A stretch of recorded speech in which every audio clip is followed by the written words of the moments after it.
Dentro das máquinas de fluxo, temos uma classe que são as bombas volumétricas, ou chamado de deslocamento positivo.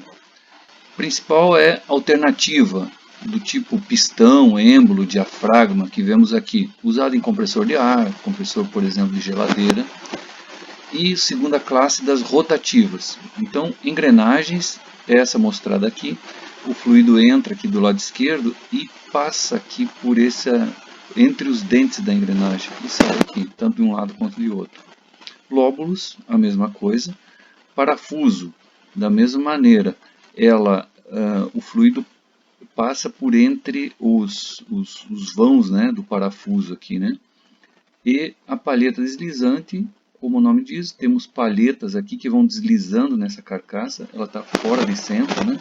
Então aqui o fluido é levado aqui pela palheta e comprimido sai do outro lado. Aqui uma bomba centrífuga cortada. Então temos aqui o motor de indução, aqui que se chama gacheta, é onde para não ter vazamento.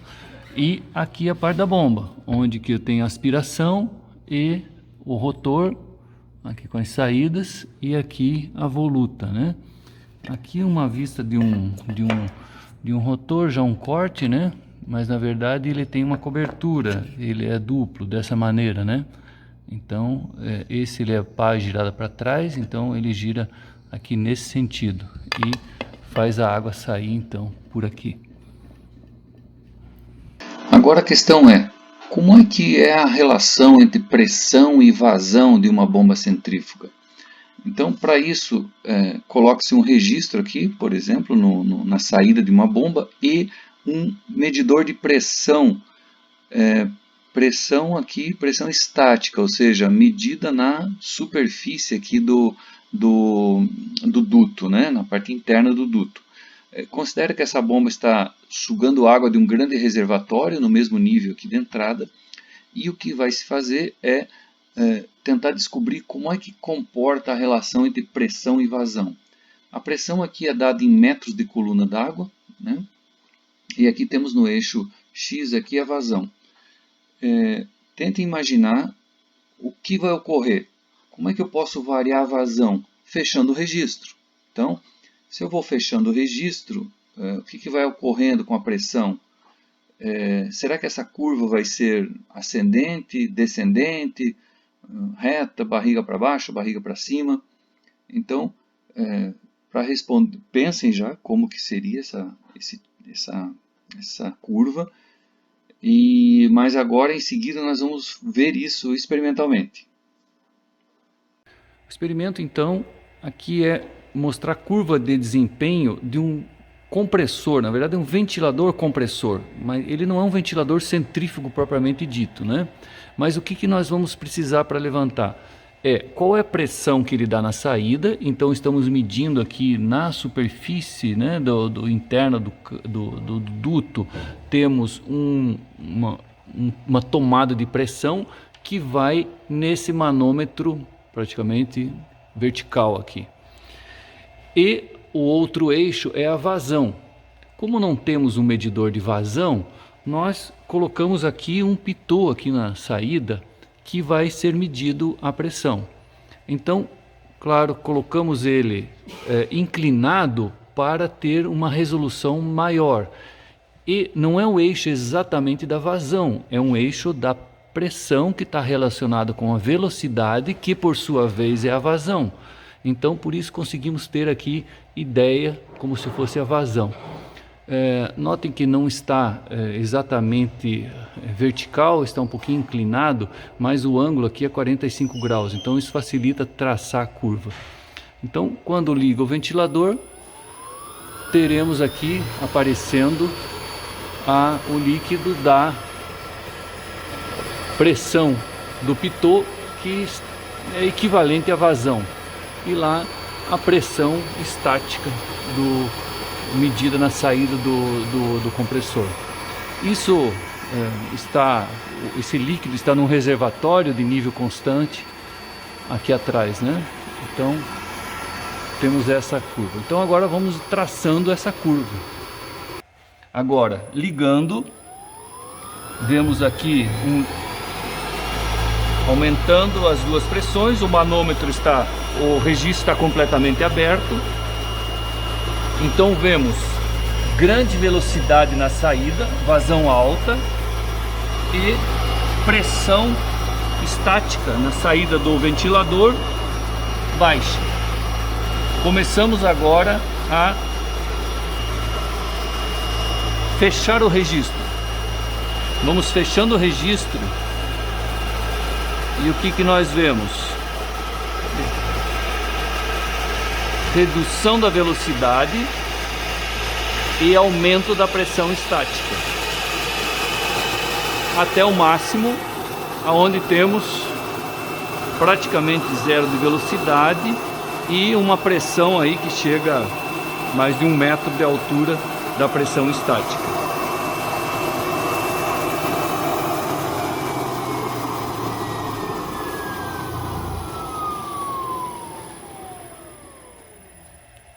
Então o primeiro ponto, aonde temos traçamos paralelas até aqui, aonde que temos então o ponto onde temos a maior vazão e a menor pressão. Fecha-se o registro um pouco, então com isso temos um segundo ponto. E assim vamos levantando a curva. Então aproximadamente, mais para cima um pouquinho, aí, temos aí segundo ponto. Fecha-se mais um tanto.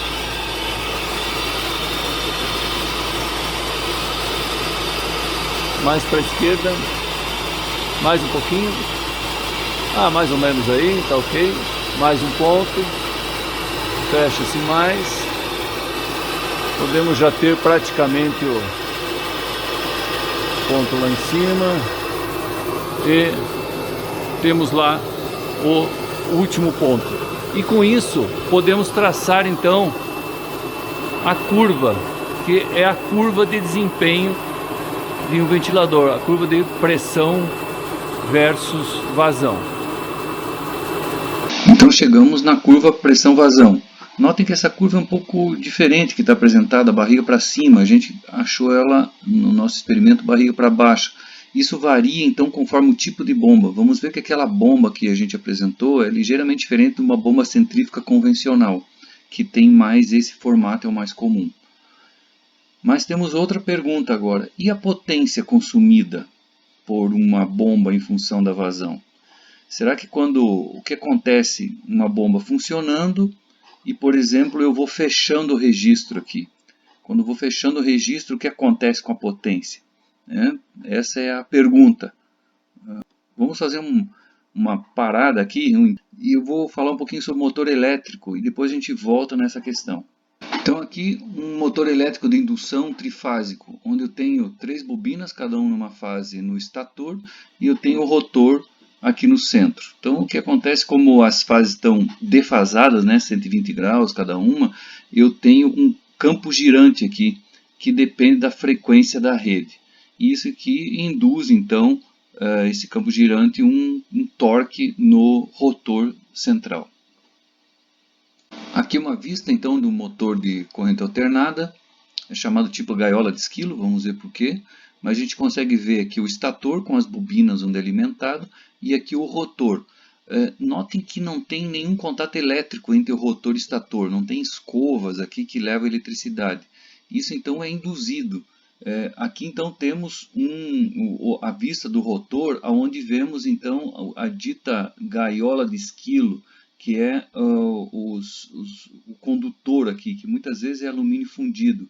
E essa outra parte aqui sólida que envolve isso tudo, são com material ferromagnético, normalmente chapas de ferro paramagnético. Então, qual é a característica desse tipo de motor? Rotação é quase constante, ou seja, é síncrona, depende da frequência da rede elétrica e do número de polos. Por isso que eu tenho motores aí que é sempre um múltiplo, ou 3.600 RPM, ou 1.800, ou 900. Quanto maior o número de polos, menor a rotação.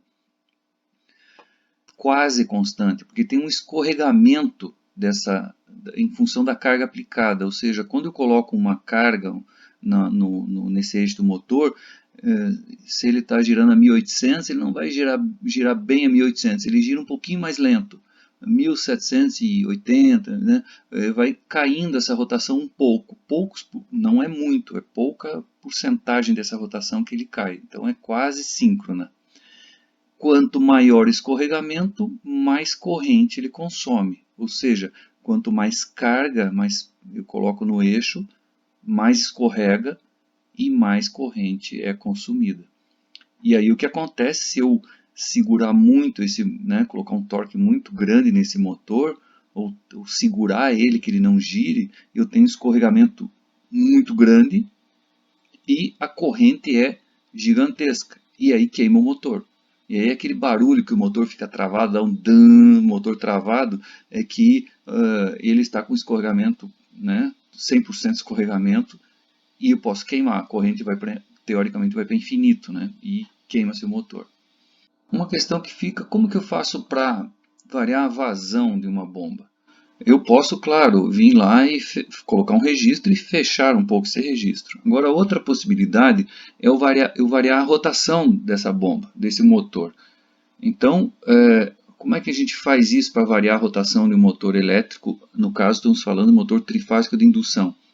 Se eu simplesmente colocar e reduzir a tensão, botar um regulador de tensão, ou seja, ao invés de alimentar com 220 ou aí alimentar com 200, 180, 110 volts, não vai girar mais devagar o motor, porque o motor vai girar com a rotação síncrona, a rotação que depende da frequência da rede. Então, a solução para isso é mudar a frequência da rede. Como? Com inversor de frequência. Então, esse equipamento, ele pega a corrente da rede 60 Hz, transforma ela de alternada, corrente alternada, transforma para contínua e destransforma novamente para alternada, mas na frequência que eu selecionar. Então, ele não deveria ser chamado inversor de frequência, deveria ser chamado variador de frequência, talvez seria o nome mais adequado. Como disse, isso era muito caro no passado, mas hoje já tem, então, aqui preços já bem mais acessíveis, aqui para um motor de 1 CV, aí em torno de R$800. E tem outros no mercado também, até mais barato que esse. Então vamos à nossa pergunta, como ficaria a curva potência-vazão para uma bomba centrífuga? Por exemplo, se eu fecho o registro de saída, reduzo minha vazão, será que isso a bomba vai ficar forçando, porque não consegue empurrar água, com mais então escorregamento e puxa mais corrente e aumenta a potência? E aí quando eu abro fica mais livre para passar água, e com isso não força tanto e eu tenho então uma potência menor, ou seja, eu teria uma curva nesse sentido. Não desliguem, vamos fazer um experimento para verificar isso. Então o que temos aqui? Um medidor de potência elétrica. Então esse medidor, chamado de watímetro, ele está ligado aqui na energia, na entrada, e a energia passa por ele e aqui vai até lá no ventilador. Nesse medidor, às vezes chamado de watímetro, eu consigo ter informação da tensão, aqui 224 volts, corrente consumida agora é 0, potência consumida é 0 e aqui a potência acumulada em kWh. Agora, então, ligando lá o ventilador, nós vamos ver aqui a potência consumida. Então, tivemos aqui, notem que na partida ele consumiu bastante, chegamos aí a 1000 e pouco e depois estabilizou aqui em 300 watts. Ele está completamente aberto. Agora, o que vai acontecer com a potência se eu começo a tampar a saída?